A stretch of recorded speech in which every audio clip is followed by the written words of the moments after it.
అందరికీ నమస్కారం అండి. ఈరోజు అవధానుల జగన్నాథరావు గారు రచించిన 350 అనే కథను గురించి విందాం. అప్పు తీర్చే అలవాటు లేనివాడికి అప్పు చేసే హక్కు లేదు. ఒకవేళ నువ్వు ఆ హక్కు ఉందనుకున్నా అప్పు తీర్చడం అలవాటు లేని వాళ్ళకి అప్పు ఇవ్వకపోవడం నా అలవాటు. నా అలవాటుతో నిన్ను బాధిస్తే నన్ను క్షమించు. నీ తమ్ముడు పార్వతీశం. ముష్టి 50 రూపాయలు అప్పుగా కావాలని చిట్టిని పంపిస్తే ఇయ్యకపోవడమే కాకుండా అనవసరమైన అభిప్రాయాలు వెల్లడి చేస్తూ ఉచిత సలహాలిస్తూ వ్రాసిన చీటీ చూసి ఒళ్ళు మండిపోయింది.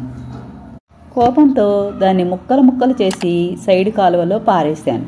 నాకన్నా చిన్నవాడు, నా సహాయంతో చదువు వెలిగించినవాడు బోడి సలహాలు ఇచ్చేసరికి ఒళ్ళంతా కోపంతో ఊగిపోయింది. చూడండి, మీ తమ్ముడి కంటే పక్కింటి సుబ్బారావు గారికే మన మీద నమ్మకం ఎక్కువ ఉన్నట్లుంది. అడిగిన వెంటనే కాదనకుండా 100 రూపాయలు పంపించారు. ఆ విషయాన్ని తెలుసుకుని మీరట్టే బాధపడకుండా త్వరగా తెమలండి. సినిమా ప్రారంభమైపోతే నాకు చాలా చిరాగ్గా ఉంటుంది అంది వసంత. టెంపో మీద వెళ్ళిన ఆలస్యం అవడం వల్ల సినిమా టిక్కెట్లు బ్లాక్లో తీయవలసి వచ్చింది. బాల్కనీలో కూర్చున్నాం అందరం. అక్కడి నుండి హాల్ అంతా కనబడుతోంది. రిజర్వ్ క్లాస్లో కూర్చొని ఉన్న పార్వతీశాన్ని కుటుంబాన్ని చూసి, మీ తమ్ముడికి మరీ అంత పీనాస్థానం ఏమిటండి? మనలా అన్ని సినిమాలు చూస్తున్నట్టు కూడా అనిపించదు. నెలకోసారి చూసే ఆ ఒక్క సినిమాని మనలా బాల్కనీలో కూర్చుని హాయిగా చూడొచ్చుగా. అందరిలా 250లు కాకుండా మీ తమ్ముడొక్కడు 350లు బ్రతికేద్దామనుకుంటున్నాడా అంది వసంత కాస్త వ్యంగ్యంగా. కకృతి వెధవ. చిన్నప్పటి నుండి వాడికి ఆ డబ్బు ధ్యాసే. చదువుకునే రోజుల్లో నాన్న ఇచ్చే పాకెట్ మనీలో కూడా దాపరికాలే వాడికి. ఆ రోజుల్లోనే వాడి ముఖానికి సుఖపడేయం లేదు. ఇప్పుడు ఎక్కడి నుంచి వస్తుంది? ఈ రోజు నా అవసరం వచ్చిందని ఓ 50 రూపాయలు అడిగితే ఇంత సోది చెప్పాడు. రేపు వాడికి వాడి కుటుంబానికి నా అవసరం రాకపోదు. అప్పుడు నేను నేర్పిస్తా వీడికి పొదుపు పాఠాలు అన్నాను కోపంగా. సాయంకాలం వాడు చిట్టి చేత పంపించిన చీటీ జ్ఞాపకం వచ్చి 4 కంపాకోలా సీసాలు, 4 పాప్కార్న్ పొట్లాలు ఖాళీ అయిపోయాయి. సినిమా పూర్తయ్యేసరికి హాలు బయటికి వచ్చి 2 బెర్కెలీ సిగరెట్ పెట్టెలు కొనుక్కొని టెంపో ఎక్కాం నలుగురం. మళ్ళీ జోరుగా పోతున్న టెంపోలోంచి సిటీ బస్ స్టాప్ వద్ద చూశాను. పార్వతీశం, పెళ్ళాం, పిల్లలు బస్సు కోసం ఎదురు చూస్తూ కనిపించారు. ఆ క్షణంలో ఆ పీనాసి విధమ నా తమ్ముడని చెప్పుకునేందుకే సిగ్గేసింది. లాటరీలో 1 కోటి రూపాయలు ప్రైజ్ వచ్చిన వీడి బ్రతుక్కి ఆకు చెప్పులు, కాటన్ చొక్కాలు, సైకిల్ తొక్కుళ్ళు, రిజర్వ్ క్లాసులు, సిటీ బస్సులు తప్పవు అన్నాను పైకి పార్వతీశం మీద కోపాన్ని మాటల్లోకి మార్చుతూ. వసంత, పిల్లలు పగలబడి నవ్వారు.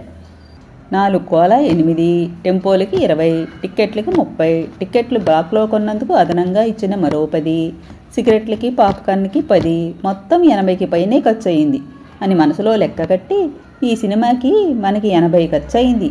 ఆ సన్నాసి మొత్తం 20లో తేల్చేసి ఉంటాడు అన్నాను వసంతతో సిగరెట్ దమ్ము గట్టిగా లాగి వదులుతూ. చేసుకున్న వాళ్లకు చేసుకున్నంత. మునుపెటుకో సామెత చెప్పినట్లు రాజుగారి కూతురుకు కూడా ముష్టి రాత తప్పలేదటగా. రాత అలాగుంటే మీ తమ్ముడనగా ఎంత అంది వసంత. తండిగా మిగిలిపోయిన అన్నం కూరల్ని పని మనిషి కోసం అట్టిపెడుతూ. పార్వతీశం, ఇవాళ వెలిగిన వెలుగులకి అన్నయ్య ఎక్కడో 100 రూపాయలు అప్పు చేసే ఉంటాడు అనుకున్నాడు. పార్వతీశం అన్నంలో మజ్జిగ కలుపుకుంటూ, నాన్న, మనం కూడా టెంపో మీద వచ్చి ఉంటే ఇంటికి అరగంట ముందుగా వచ్చేసేవాళ్ళమేమో అన్నాడు రాజు పెదనాన్న కుటుంబాన్ని తలుచుకుంటూ. దానికేం, టెంపో మీద తప్పకుండా రావచ్చు నువ్వో చిన్న పని చేస్తే. ఈసారి మ్యాథ్స్ టీచర్ అంత బాగా చెప్పడం లేదని అదనంగా పెట్టించుకున్న ట్యూషన్ మానేసి ఆ ఖర్చు తగ్గిస్తే అన్నాను. ఏం మాట్లాడాలో తెలియక తల వంచుకున్నాడు రాజు. చూడు రాజు, సినిమాకి వెళ్ళడం అన్నది ముఖ్యం గాని ఎలా వెళ్ళామన్న దానితో నిమిత్తం ఏమిటి చెప్పు? సినిమా చూడ్డానికి 3 గంటలు స్పేర్ చేయదలిచిన వాళ్ళకి వాళ్లలో ఆటో మీద వచ్చి ఆదా చేసే అరగంట అంత విలువైనదని అనుకోను. సాయంకాలం కడుపు నిండా ఫలహారం చేసి కాఫీలు తాగి బయలుదేరిన తర్వాత సినిమా హాల్లో ఆ పరిశుభ్ర వాతావరణంలో అనవసరమైన తిళ్ళు తినడం, ఆరోగ్యాన్ని పాడు చేసుకోవడం ఎందుకు చెప్పు? సినిమాలు చూడ్డానికి ట్యాక్సీలు, కూరల మార్కెట్ నుండి కూరలు తెచ్చుకునేందుకు రిక్షాలు అవసరమా చెప్పు? జీవితంలో నేర్చుకోవలసింది డబ్బు సంపాదించడం కాదు, సంపాదించిన సొమ్మును అర్థవంతంగా ఖర్చు పెట్టడం. తెలిసిందా? ఈరోజు ఇంట్లో ఉండి చదువుకుంటున్నావని మిగిలిన 4 రాళ్ళు ఆదా చేయకుండా దుబారాగా ఖర్చు పెట్టేస్తే రేపు పై చదువుల కోసం మరో ఊరికి వెళ్ళవలసి వస్తే అదనంగా పెరిగే ఆ ఖర్చులకి డబ్బు ఎక్కడి నుండి తీసుకురావాలో నువ్వే చెప్పు అన్నాను. నన్ను క్షమించండి నాన్న, మీరు చెప్పింది నిజమే అన్నాడు రాజు. రాజుకు అర్ధసద్వర్ధన కాస్త అర్థమయ్యేటట్లు చెప్పినందుకు ఆనందంగా లోపలికి నడిచాను పక్క వేసుకుంటూ. ఆ సంవత్సరం రాజు, వేణు ఇద్దరూ ఇంజనీరింగ్ కాలేజీలకు అప్లై చేశారు. మంచి మార్కులు వచ్చిన రాజుకి ఆంధ్రా యూనివర్సిటీలో ఇంజనీరింగ్ కాలేజీ సీటు వచ్చింది. కానీ మార్కులు అంత బాగా రాకపోవడం వల్ల వేణుకి ఏ గవర్నమెంట్ ఇంజనీరింగ్ కాలేజీలోనూ సీటు రాలేదు. బ్రహ్మ ప్రయత్నం చేసిన తర్వాత మైసూర్లో ఓ ప్రైవేట్ ఇంజనీరింగ్ కాలేజీలో మాత్రం సీట్ వచ్చింది, 20,000 డొనేషన్తో. విశ్వనాథం పిఎఫ్లోనూ కోఆపరేటివ్ సొసైటీలోనూ కలిపి మొత్తం 15,000 అయింది. కనీసం మరో 6-7 కావాలి వాడిని జాయిన్ చేయడానికి అనుకున్నాడు. అలా అనుకోవడం ఆ రోజుకు అది 10వ. ప్రాణ స్నేహితులు అనుకున్న వాళ్ళు కూడా డబ్బు సర్దడానికి వెనుకంజ వేయడంతో ఏం చేయడానికి పాలుపోలేదు. చివరికి మిగిలింది తమ్ముడొక్కడే. వాడే నన్ను ఆదుకోగలడు అనిపించింది. ఆత్మాభిమానాన్ని చంపుకుని వాడింటికి బయలుదేరాను. జీవితంలో అతి ముఖ్యమైన మలుపులో వేణుని నిరుత్సాహపరచడం సుతరాము ఇష్టం లేక పలకరింపులు కాఫీలు పూర్తయ్యాక అసలు విషయంలోకి వచ్చాను. తమ్ముడు, వేణుకి ఇంజనీరింగ్లో సీట్ వచ్చింది అన్నాను నాంది ప్రస్తావనగా. సంతోషం అన్నయ్య అన్నాడు పార్వతీశం ముక్తసరిగా. వాణ్ణి కాలేజీలో జాయిన్ చేయడానికి కనీసం 20,000 ఉండాలి. నేను మొత్తం 15,000 జతపరిచాను. నువ్వెక్కడైనా అప్పు చేసి మిగిలింది సర్దితే నీ సొమ్ము పువ్వుల్లో పెట్టి అంటూ ఆగాను, మారిన పార్వతీశం ముఖ కవళికలు గమనించి. అన్నయ్య, అందని ఎత్తులకు ఎగరడం, కిందపడి కాళ్ళు చేతులు విరగొట్టుకోవడం నా తత్వానికే విరుద్ధం. కష్టపడి మార్కులు తెచ్చుకోలేని వాడి మీద అంతలేసి ఖర్చులు పెట్టి ఇంజనీరింగ్ చదివించడం అంత మంచిది కాదేమో. దీంతో నీ ఆర్థిక పరిస్థితి ఎంతగా చితికిపోతుందో ఆలోచించు. ఆ డొనేషన్ కాలేజీలో చదువులు మనలాంటి మధ్యతరగతి వారి కోసం కాదు, గాదెల్లో డబ్బు ములిగే భూకామందుల కోసం, కోట్లకి పడగలెత్తిన వ్యాపారుల కోసం. తన బాధ్యతల్ని ఎంతగా అర్థం చేసుకున్న కొడుకైనా వార్ధక్యంలో చేయూతనియ్యగలడే గాని తల్లిదండ్రుల పూర్తి భారాన్ని మోయలేడన్నయ్యా. వృద్ధాప్యంలో కాలం నెట్టడానికి డబ్బు ఆదా చేసుకోవలసిన బాధ్యత మనదే. నా ఉచిత సలహాలతో నీ మనసు నొప్పిస్తే నన్ను క్షమించు. అయినా మొన్న 50 రూపాయల అప్పుని నా దగ్గర నుండి 5,000 అప్పుగా ఎలా తీసుకెళ్దామనుకుంటున్నావో నాకు అర్థం కావడం లేదు అన్నాడు పార్వతీశం. నిష్కర్షగా వాడిచ్చిన సమాధానానికి మనసు చివుక్కుమంది. తమ్ముడు, ఇంతవరకు నువ్వు డబ్బు జాగ్రత్త కలవాడవు అనుకున్నాను కానీ ఇంత స్వార్థపరుడవని ఏనాడు అనుకోలేదు. మనిషికి మధ్య కేవలం డబ్బే కాకుండా అనుబంధం అనేది కూడా ఒకటి ఉంటుందని మర్చిపోకు. నీకు చేతనై కూడా నాకు సహాయం చేయడం లేదని నాకు తెలుసు. నువ్వు చదివేటప్పుడు నెల పంపించిన సొమ్ము సంగతే మర్చిపోయావా? అవును, ఎందుకు మర్చిపోవు? లోకంలో సహజంగా జరిగేది అదే కదా. సిగ్గు చంపుకొని స్వయంగా వచ్చి అడిగినందుకు నీకన్నా పెద్దవాడినన్న గౌరవమైనా చూపించకుండా బాగా బుద్ధి చెప్పావు అన్నాను విసురుగా కుర్చీలోంచి లేస్తూ. ఆకర్ణ అన్నమాట వాడి మీద బాగా పనిచేసినట్టుంది. ఒక్క క్షణం ఏదో ఆలోచించి, అన్నయ్య ఒక్క నిమిషం ఆగు అంటూ లోపలికి వెళ్ళాడు. బీరువా తెరిచిన చప్పుడు వినిపించి తిరిగి మనసులో ఆశ మొలకెత్తింది. గదిలోంచి వస్తూనే నా చేతికో ప్లాస్టిక్ కవర్ అందించాడు. ఆతృతగా విప్పి చూశాను. కవర్లో 10,000 రూపాయలకి ఫిక్స్డ్ డిపాజిట్ సర్టిఫికేట్ కనిపించింది. ఆశగా తమ్ముడి కళ్ళల్లోకి చూశాను. అన్నయ్య, నేను ఉద్యోగంలో జాయిన్ అవడం, నీకు చిట్టి పుట్టడం ఒక్కసారే జరిగాయి. నీవు 5 ఏళ్ల పాటు క్రమం తప్పకుండా నాకు నెలకు 25 రూపాయలు పాకెట్ మనీ పంపించేవాడివి, గుర్తుందా? దానికి బదులుగా నా జీతం నుండి నెలకు 50 చొప్పున 5 ఏళ్ల పాటు సిటీడీలో డబ్బు దాచి ఉంచాను. 5 ఏళ్ల తర్వాత ఆ మొత్తాన్ని మీకిచ్చి ఆశ్చర్యంలో ముంచెత్తుదామనే ఉద్దేశ్యంతో.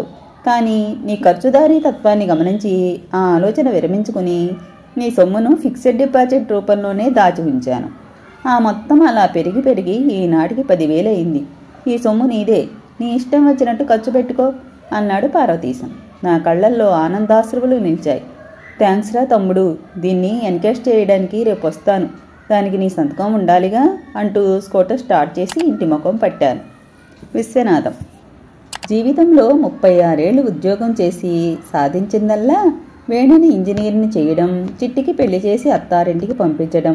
ఈ కనీసపు కర్తవ్య నిర్వహణకే జీవితంలో అన్ని విధాలా అలసిపోయాను. పదవీ విరమణ తదనంతరం బ్యాంకు వాళ్ళిచ్చిన 20,000 రూపాయలు కరిగిపోవడానికి అట్టే కాలం పట్టలేదు.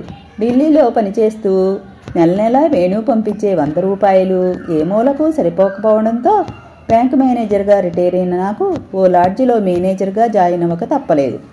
జీవితం అంటే ఓ వెలుగు వెలగడం అనే ధోరణిలో జీవితాన్ని గడిపిన మా ఉభయులిద్దరికీ ఆ వెలిగిన వెలుగులు భయంకరమైన చీకట్లను మిగులుస్తాయని తెలిసేసరికి ఎంతో ఆలస్యమైపోయింది. వయసులో అయినదానికి కానిదానికి టెంపోల మీద టాక్సీల మీద తిరిగిన నాకు వృద్ధాప్యంలో గంటల కొద్దీ బస్సుల కోసం పడిగాపులు కాయడం, కిలోమీటర్ల కొద్దీ నడవడం జీవితం ఎలా జీవించాలో విశదంగా వివరించాయి. ఆనాడు 58 ఏళ్లకు జరిగిన మొదటి పదవీ విరమణ కన్నా త్వరలో జరగబోయే రెండవ పదవీ విరమణ మనసును పూర్తిగా కృంగదీస్తోంది. ఆనాడు వేణు నెత్తిమీద పెట్టుకుని పూజిస్తాడన్న ఎండమావి లాంటి ఆశ, బ్యాంకు వాళ్ళిచ్చిన సొమ్ము భవిష్యత్తు మీద ఆశను పెంచాయి. ఈనాడు జవసత్వాలు ఉడిగి దుర్భర దారిద్ర్యము ముందు మిగిలిన శేష జీవితము వికటాట్టహాస్తం చేస్తూ ముందు నిలిచాయి. ఉద్యోగ విరమణ చేయమని ప్రొపరేటర్ గారు చెప్పడం ఆయనది తప్పు కాదేమో. 78 ఏళ్ల వయసు నిండిన తనను భరించడం ఆయనకి కూడా కష్టమే మరి. ఇవ్వవలసిన ఇంటెద్దే నెలసరి ఖర్చులు తలుచుకునేసరికి ఒక్కసారిగా ఒంటి నిండుగా చెమట్లు పోశాయి. భయంకరమైన ఆలోచనలు దుర్భరమైన భవిష్యత్తును కళ్ల ముందు నిలిపి నిద్రను దూరం చేశాయి. వెంటనే మంచం మీద నుండి లేచి వేణుకి తమ్ముడికి సహాయం అందిస్తూ ఉత్తరాలు వ్రాసి నిద్రలో కొరిగాను ఆశతో. 10 రోజులు భారంగా గడిచిపోయాయి. ఇంతవరకు ఇద్దరిలో ఏ ఒక్కరి నుండి ఉత్తరం రాకపోయేసరికి మనసంతా ఆందోళనతో నిండిపోయింది. రైల్వే స్టేషన్ల వద్ద, సినిమా హాళ్ల ముందు, భగవంతుని మందిరాల వద్ద వికృతమైన రూపాలతో దీనంగా యాచించే యాచకులందరూ నిండు మనసుతో ఆహ్వానిస్తున్నట్లు అనిపించింది. ఎందుకో ఆ ఆలోచనతో తల తిరిగినట్లయింది. కాస్త తమాయించుకుని గబగబా తయారై లాడ్జికి బయలుదేరాను. తాతగారు మీకో శుభవార్త అంటూ వేణు వద్ద నుండి వచ్చిన ఉత్తరాన్ని అందించాడు పోస్ట్ మ్యాన్ దారిలో. థ్యాంక్స్ బాబు అంటూ ఉత్తరాన్ని లాల్చీ జేబులో పదిలంగా పెట్టుకుని బస్ స్టాప్ చేరుకున్నాను. పరుగులాంటి నడకతో బల్ల మీద కూర్చొని ముఖానికి పెట్టిన చెమటను పంచెతో తుడుచుకుని కొండంత ఆశతో వేణు వ్రాసిన ఉత్తరాన్ని చదవడం మొదలుపెట్టాను. శ్రీయుతులు నాన్నగారికి మీరు ఉత్తరంలో వ్రాసిన విషయాలు చదివి ఎంతో విచారించాను. మిమ్మల్ని ఇద్దరినీ మాతో పాటు ఇక్కడే ఉంచుకుందాం అనుకున్నా. కానీ ఈ ఇరుగు ఇంట్లో ఇబ్బంది అవుతుంది. ఈ నెల నుండి ప్రతి నెల పంపించే 100తో పాటు అదనంగా మరో 50 రూపాయలు పంపించగలను. ఢిల్లీ లాంటి మహానగరంలో ఖర్చులు మీకు తెలియనివి కావు. దయచేసి ఈ డబ్బుతో సర్దుకోండి. మరేదైనా చిన్న లాడ్జిలో ప్రయత్నిస్తే ఉద్యోగం దొరక్కపోదు. ప్రయత్నించండి. అమ్మను అడిగినట్లు చెప్పండి. కోడలు మనవలు మీ ఇద్దరికీ నమస్కారాలు చెప్పమన్నారు. వెంటనే ఉత్తరం రాయండి. మీ వేణు. నట్టనడి సముద్రంలో తుఫానులో ఒంటరిగా చిక్కుకున్న నావలా తయారైన నా జీవితానికి బలమైన ఆయుధంతో వేణు చిల్లు పొడిచాడనిపించింది ఈ ఒక్క ఉత్తరంతో. ఎన్నో ఆశలు పెంచుకుని వీడి కోసం, వీడి చదువు కోసం అందిన చోటల్లా అప్పులు చేశాను. చివరికి సాధించిందేమిటి? కొడుకు పెద్ద ఇంజనీరుగా పనిచేస్తుంటే మీకిదేం కర్మండి అన్న పరామర్శ తప్పించి సరిగ్గా ఆ క్షణంలో తమ్ముడు మళ్ళా జ్ఞాపకం వచ్చాడు. ఆ రోజు 5,000 రూపాయల అప్పు కోసం పోయినప్పుడు వాడిచ్చిన సలహా మనసులో మెదిలింది. వాడు చెప్పినట్లు వేణుని ఆ కాలేజీలో ఇంజనీరింగ్ చదివించడం నిజంగా శక్తికి మించిన పనే అయింది. బహుశా కష్టమనేది తెలియకుండా పెంచడమే నేను చేసిన నేరమేమో అనిపించింది. జీవితం అంటే నవ్వుల నావా పువ్వుల వానగా పెరిగిన వేణుకి ఈనాటి నా పరిస్థితి ఎలా అర్థమవుతుంది? వృద్ధాప్యంలో ఆసరాగా ఉంచుకోవలసిన PF అంతా వయసులోనే ఖర్చు చేసిన నన్ను ఈనాడు ఆదుకునే నాదుడెవరు? పార్వతీశం చెప్పినట్లు శక్తికి మించిన ఎత్తులకు ఎగరడం నే చేసిన తప్పు. ఎంతగానో ఆలోచించి ఆనాడు వాడిచ్చిన సలహాను తృణీకరించిన నాకీ శిక్ష పడవలసిందే.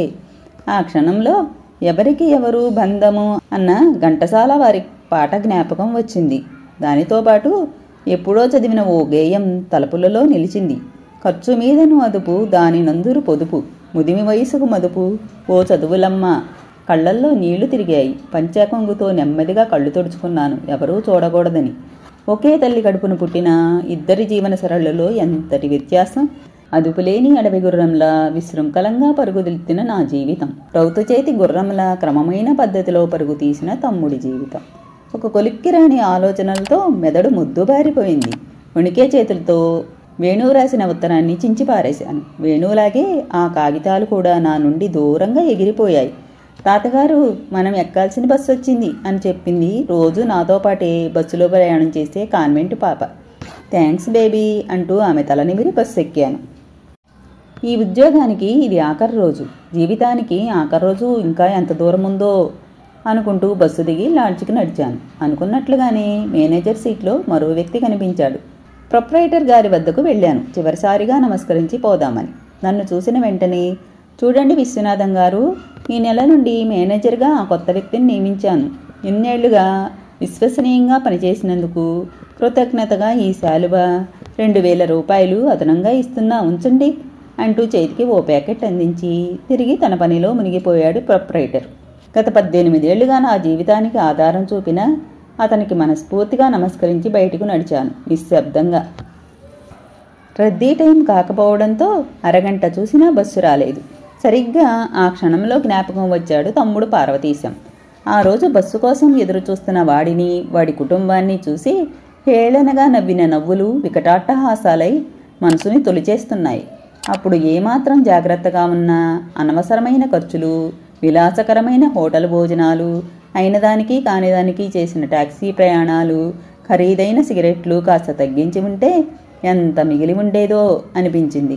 ఆ చిన్న మొత్తాలు పెరిగి పెరిగి ఎంత బాసటగా నిలిచేవో అనిపించింది. ఆనాడు ఆదా చేయాలన్న ఆలోచనే చేదుగా ఉండేది. ఆ ఆలోచన ఈనాటి జీవితాన్ని చేదు చేసేసింది. పెద్ద వృధ చేసుకుంటూ వచ్చిన బస్సు ఆలోచనలకు అంతరాయం కలిగించింది. నిస్త్రాణగా బస్సు ఎక్కాను. తిండి తిని నిద్రపోయానన్న మాటే గాని మనసు నిండా ఆలోచనలే, జవాబు లేని ప్రశ్నలే. ప్రాణంతో ప్రాణంలా చూసుకున్న వేణుకు బరువైపోయాం ఈ ముదిమి వయస్సులో. ఎంతో తెలివిగా నిస్సహాయతను తెలియజేస్తూ బాధ్యతను పూర్తిగా వదిలేశాడు. ఇక మిగిలిందల్లా ఒకే ఒక్క ఆశ, తమ్ముడి వద్ద నుండి ఎంతగానో ఎదురు చూస్తున్న ఉత్తరం. ఆ ఆశ కూడా అడియాసగా మిగిలితే మెదడిని తోల్చేస్తున్న ఆలోచనలకి ఫుల్ స్టాప్ పెట్టినట్టు పోస్ట్ మ్యాన్ ఉత్తరాన్ని ఇచ్చాడు. వణికే చేతులతో ఉత్తరాన్ని విప్పి చదవడం మొదలుపెట్టాను. ప్రియమైన అన్నయ్యకు నమస్కరించి వ్రాయినది. ఉత్తరంలో వివరించిన నీ పరిస్థితి ఊహించుకుంటే విచారం కన్నా ఇంతవరకు నాకు తెలియనినందుకు నీపై కోపం వచ్చింది. ఏ సమాచారం లేకపోతే అది మంచి సమాచారమే అన్న సూక్తి మీద ఉన్న నమ్మకంతో నీ పరిస్థితి తెలుసుకునేందుకు అంతగా ప్రయత్నించలేదు. జీవితంలో కష్టమనేది కూడా ఉంటుంది అన్న సత్యం తెలియనీయకుండా పెంచిన వేణు మీ ఇద్దరి పూర్తి బాధ్యత స్వీకరిస్తాడని నేనెప్పుడూ అనుకోలేదు. ఆడంబరాలకు అతిగా ఖర్చు చేస్తూ పొదుపు చేయాలన్న ఊహ దేశమాత్రమైనా లేని నీ వృద్ధాప్యం దుర్భరమవుతుందని ఊహించాను. కానీ ఇంత దయనీయంగా మారుతుందని నేను అనుకోలేదు. నీవు అందిన చోటల్లా అప్పు చేసి చేసిన పనులన్నీ నా జీవితంలో చిన్న చిన్న మొత్తాల పొదుపు ద్వారా జరిగిపోయాయి. పిల్లలిద్దరి చదువులకు, పెళ్ళిళ్లకు కూడా నేను అప్పు చేయలేదంటే నువ్వు ఈ స్థితిలో కూడా నమ్మవేమో. జీవితాన్ని సరి అయిన కోణం నుంచి చూస్తూ పెరిగిన నా కొడుకు రాజు మమ్మల్ని ఇద్దరినీ అర్థం చేసుకుని అన్ని విధాలా సహాయకారిగా ఉంటున్నాడు. నేను కట్టుకున్న ఇంటి మీద వచ్చే అద్దె, నా పిఎఫ్ మీద వడ్డీతో మా ఇద్దరి జీవితాలు సుఖంగా జరిగిపోతున్నాయి.